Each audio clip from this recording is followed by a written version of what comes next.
Let's check out example 2. Go ahead and pause it and see if you can work it out on your own if you're feeling comfortable, because this is a little bit different than example 1. But hopefully you can already see some of these things that are saying that they are equal, how they are paired up. How do you say this one? What's that? I'm just kidding. Secant, and therefore this one, cosecant. Tangent, cotangent. Sine, cosine. And when will they be equivalent, which is what all of these are saying they are? Well, remember, they're called co-functions for a reason. Their two angles have to be complementary if they're equivalent. So go ahead and try it. If not, I'll continue on with the explanations here.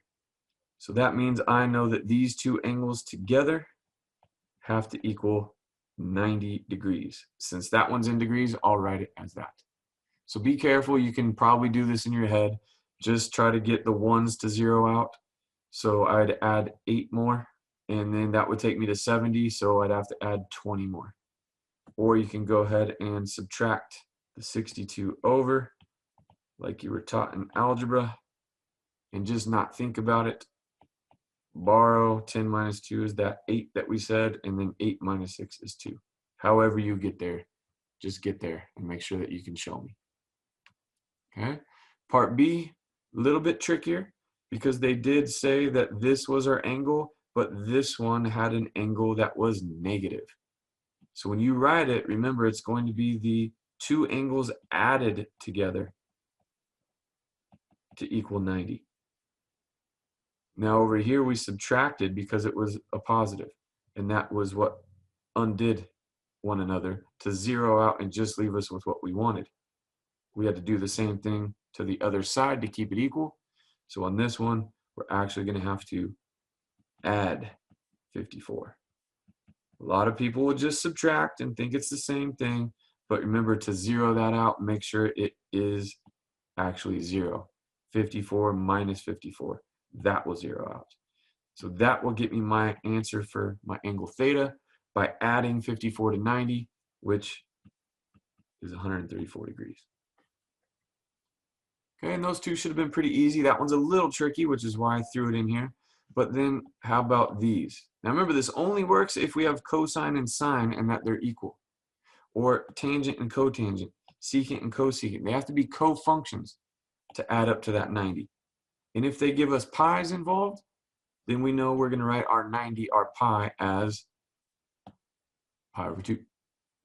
So I'm going to take this angle, which is now my unknown instead of theta, with this angle, 7 pi over 6, and I'm now going to set that equal to pi over 2. Now, of course, you do have the option of rewriting this, and hopefully, I told you guys many, many times over, I much prefer radians because it's easy to see the reference angle. Pi over 6, we just reviewed, is 30 degrees, and we're just going to have to multiply it times 7. So this is actually a 210 degree angle. So we're going to have a negative over here to get back to that 90. But either way, if you want to just not think so much and do the algebra with it, you can go ahead and subtract the 7 pi over 6 to both sides to get that to zero out and get your x value. But in order to subtract these two things, you're going to need a common denominator. We cannot not add unless they are like things. So I'm going to start by taking the fancy one of 3 over 3, and I'll get 3 pi over 6, which is still half of a pi, right? Minus 7 pi over 6, which would actually give me how many pi over 6s? Well, just 3 minus 7, so negative 4. Negative, just like we anticipated, but of course they want the simplified version of this, which for this one would be negative 2 pi over 3 for our final answer. Okay, short and sweet. Don't make this harder than it is, but pay attention to details. These little things matter. Okay? Don't let them fool you with throwing a different look, like instead of degrees, radians. It's just as easy. Okay, same concept. So on to my favorite type, Example 3 here. I like puzzles, so this one is kind of fun for me. But what often helps you with the puzzle is seeing a picture. And they've given me some of those pictures. The sine of some angle S is negative 8/17. So they're already telling me that I know that the y value and the r value. And the negative would have to go with the y because r is always positive. Then they go on to tell me what cosine of some other angle is. They're calling it t. And for that one, they're giving me the x and the r, which again, this would have to be positive, so that would have to be negative. Now they also tell us where those things are located. S and T are both in quadrant 3. So what I'm going to do before I even start finding the things that they want me to, I'm going to draw these. I want my pictures. So let me draw those both in quadrant 3 real quick. And now that I have those drawn in quadrant 3, remember, I want to know at least 2 out of the 3 sides of my triangle. And they actually gave me that. Now, I can go ahead and do the all students take calculus for each of these, but I don't really care about that because we're dealing with cosine. I'm not dealing with tangents. And I'm not even dealing with angle S or angle T individually. I'm actually trying to find the cosine of S plus or S minus T. So I'm going to go ahead and get rid of those real quick, and I'm going to write in something that is going to help me out, and that is the directions. The direction of this is negative, negative, and remember this is R, our radius is always going to be positive. Same thing here, a negative, and a positive. So I'm just going to write that in. I don't know what those values are just yet, but I definitely want to know what they are. So since they gave me something about angle S, which is this one here, again in quadrant 3, they told me that the y was going to be negative 8 and the r was going to be 17. So hopefully you all look at that and you start licking your chops because you already know, without even having to do the Pythagorean theorem, what this x value is besides negative. Because any right triangle and knowing 2 out of the 3 sides, we can use the Pythagorean theorem. But remember, there was some special ones that they will oftentimes give us because we already got a lot to do here. They don't want us to do a bunch more work to find all of the sides, even though they gave us 2 out of the 3. Hopefully you noticed that that was 8, 15, 17. If not, you'll have to go through the motions and say, all right, I got negative 8 squared plus, I don't know, my x squared, and it's equal to 17 squared, which would be 64 plus x squared equals 289. Subtract that over, and you get 225. Take the square root of that, and hopefully you see, yes, indeed, you get that 15. Just make sure if you do go through all of that, you please do not miss the negative. In my opinion, I'd rather not do that and just memorize it, because look how much time I'd be able to save. Okay, your call. I can't make you memorize these things, but I can definitely suggest it's in your best interest. Now, before we move on and actually solve these things, let's make sure that we also know the other triangle that we were given in quadrant 3 concerning angle T, which remember they gave us the x and the r. So the x on this one is negative, which we already have, 3, and then the r is 5, which you all should recognize this one as a 3 what 5? 4. Good. So now we have all the sides for both angles of these triangles. So all I have to do is, wait a minute, I don't actually want to find those angles. I just want to be able to evaluate the cosine of s plus t. Well, remember, the reason we did all of this for these is I knew right from the start I was going to start by rewriting these things as the cosine of A plus B. So it's going to be the cosine of the first times the cosine of the second. Cosine, remember, minus the sine of the first angle times the sine of the second. And now hopefully you can see why we had to do all of this for each of our two angles, S and T, so that now we can evaluate for S and T, just like we did before. So what does that now give us? Cosine of S is the X over the R. So we have the X and we have the R, and remember it's in quadrant 3, so all of these should be negatives. The only thing that would be positive are tangents. So I know that the X is negative 15 and the R is 17. Then the sine of S, they actually gave me at the beginning. I didn't have to do any of this for that. So I could have already put in negative 8 over 17. Same thing with the other, which was cosine of T. They actually gave me that right off the bat. That was negative 3/5. So in reality, I already knew this one, and we already knew this one. So even though there's 4 different parts, we only had to come up with 2. And now we can because we have everything over here.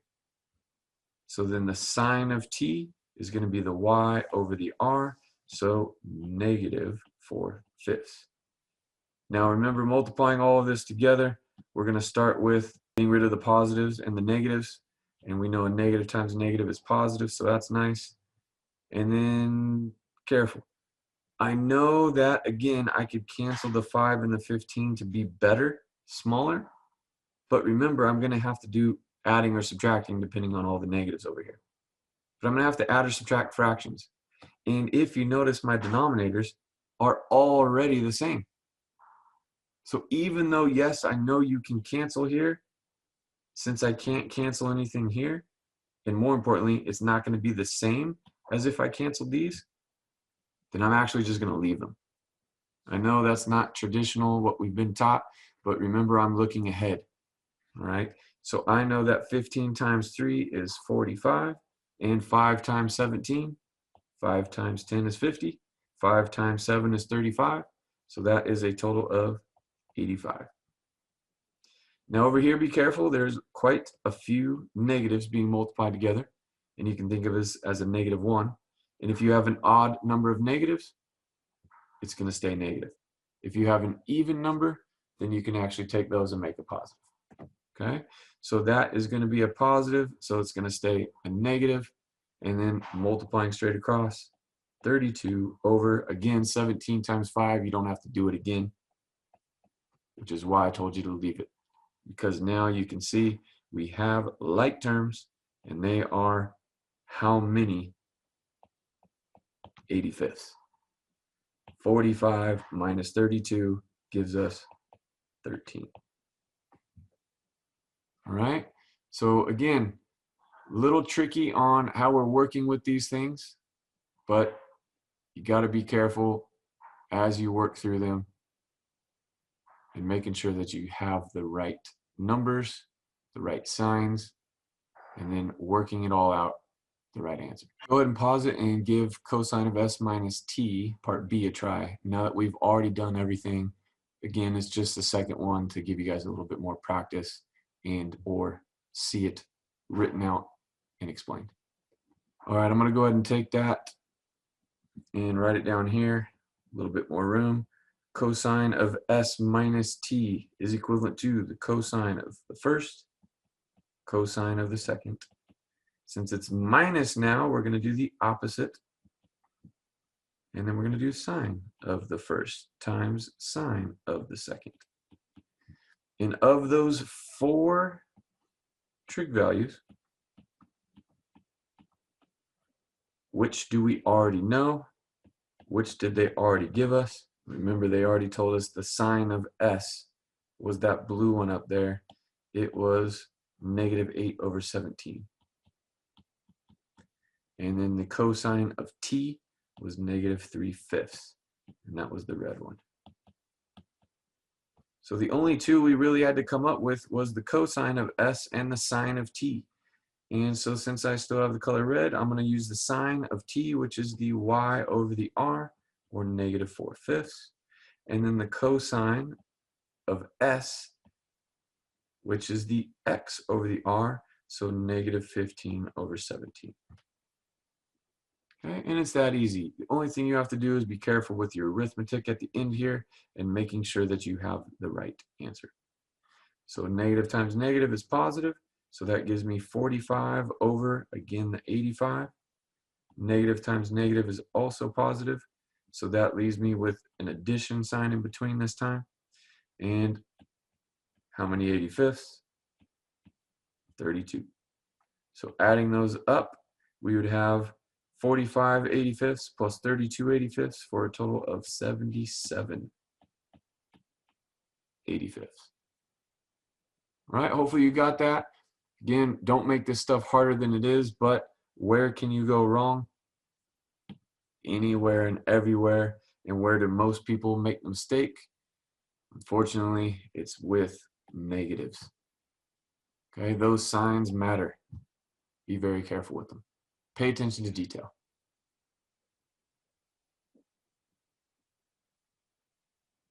All right, on to the fourth and final example.